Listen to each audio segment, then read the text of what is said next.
Je. Selamat sejahtera rakyat Malaysia. Bagi saya 3 minit bagi menjelaskan atau membagi pencerahan dalam isu Azam Baki dan saham bernilai berjuta ringgit.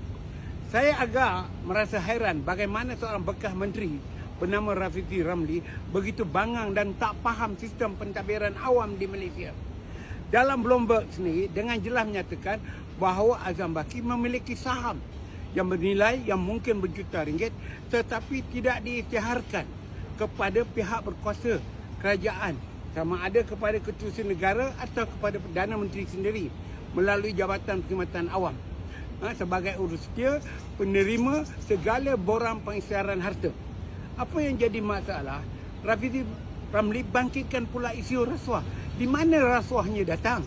Adakah Bloomberg kata bahawa Azam Baki telah menerima rasuah daripada syarikat tersenarai Velocity itu secara percuma, ataupun Azam Baki membeli saham itu dengan wang rasuah yang dia terima? Inilah dia masalahnya apabila menteri bernama Rafizi Ramli ini walaupun pernah bergelar menteri, bangang dan bodoh di dalam sistem pentadbiran awam Malaysia.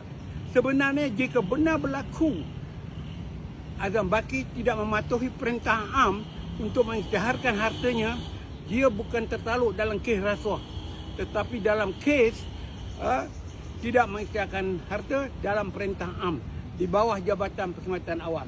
Azam Baki boleh diambil tindakan jika dia dapat memberikan dengan faktanya, dengan buktinya bahawa saham itu dia beli dengan harga ataupun nilai yang dibenarkan oleh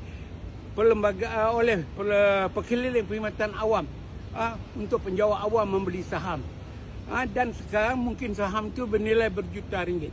Tetapi saham itu tidak diisytiharkan setiap tahun. Dari tahun manakah yang Azam Baki tidak mengisytiharkan pembelian saham itu yang untungnya berjuta ringgit? Ini yang penting. Dan soal Azam Baki sebenarnya di bawah Jabatan Perkhidmatan Awam untuk melakukan siasatan. Tak perlu ada jawatan kuasa yang dipengerusikan oleh Peguam Negara atau Agung sekalipun.